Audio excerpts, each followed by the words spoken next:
2억 6,400만 원. 이 빚을 졌는데 법적으로는 딱 19%만 갚아도 된다? 와, 이게 말이 되나 싶으시죠? 대체 어떻게 이런 일이 가능할까요?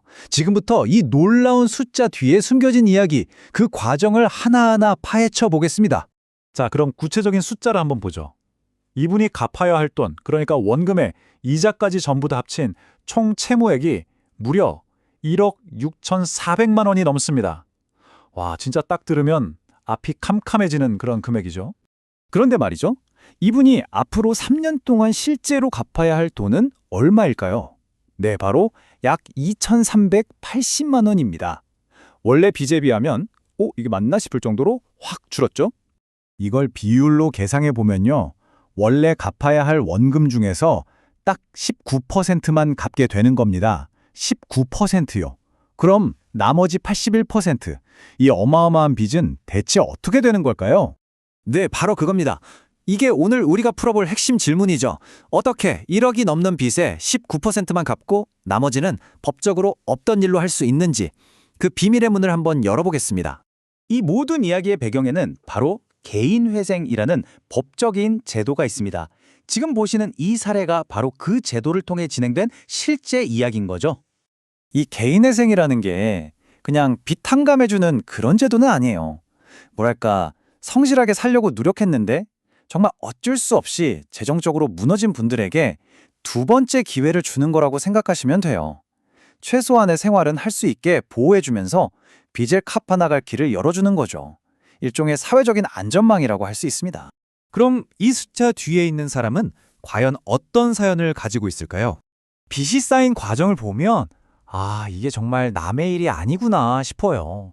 처음엔 가게 운영이 잘 안 됐던 거죠. 그러다 보니 생활비가 부족해지고 그걸 메꾸려고 대출을 받기 시작한 겁니다. 근데 아시잖아요. 빚이 빚을 낳는다는 거. 결국 돌려막기를 하다가 세금이랑 건강보험료까지 밀리게 된 정말 안타까운 상황인 거죠. 자, 여기서 중요한 포인트가 하나 있습니다. 이분이 지금 일을 안 하고 있는 게 아니에요. 꼬박꼬박 월급을 받는 직장인입니다.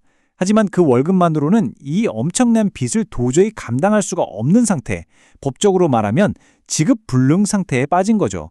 바로 이 때문에 개인회생 절차가 시작될 수 있었던 겁니다. 좋습니다. 그럼 그 1억 6,400만 원이라는 빚, 이게 도대체 어떻게 구성되어 있는지 한번 속을 들여다보죠. 차트를 보시면 한눈에 들어오죠. 와, 개인 대여금이 무려 73%입니다. 금액으로는 9,300만 원이 넘어요. 그러니까 이 모든 빚의 시작이자 가장 큰 덩어리는 사실 은행이나 대부업체가 아니라 딱 한 명의 개인에게 불린 돈이었다는 거죠. 이게 문제의 핵심이었네요. 자, 이제부터가 진짜 중요합니다.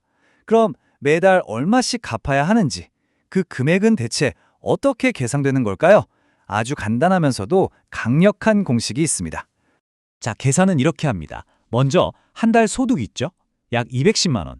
여기서 나라가 정한 최소한의 생활비, 즉 최저생계비를 빼줍니다.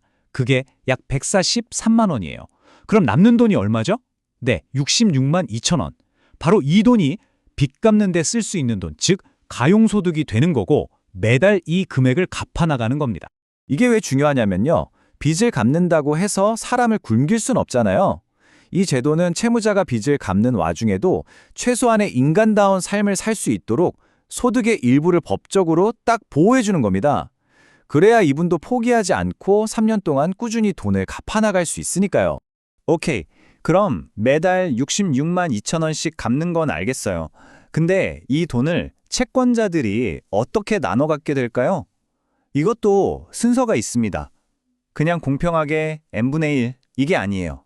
법에는요, 이 빚은 무조건 먼저 갚아야 한다고 정해놓은 게 있습니다. 바로 우선변제 채권이라는 건데요. 대표적인 게 바로 나라에 내야 할 세금이나 건강보험료 같은 것들입니다. 이런 공적인 빚은 다른 빚보다 먼저, 그것도 100% 갚아야 하는 거죠. 이 표를 보시면 그 차이가 정말 극명하게 드러납니다. 보세요. 세금이나 건강보험료 같은 우선변제 채권은 원금의 100%를 다 받아가죠. 하지만 은행이나 개인처럼 일반 채권자들은 어떻게 되나요? 국가가 먼저 자기 몫을 다 챙겨가고 남은 돈을 나눠 갖다 보니 결국 원금의 12% 정도밖에 돌려받지 못하는 겁니다. 채권자 입장에서는 정말 속쓰린 결과죠. 자, 그럼 이 계획이 3년 동안 착실하게 진행되면 최종적으로 어떤 그림이 그려질까요? 이제 마지막 결과를 한번 보겠습니다. 정리해 볼게요.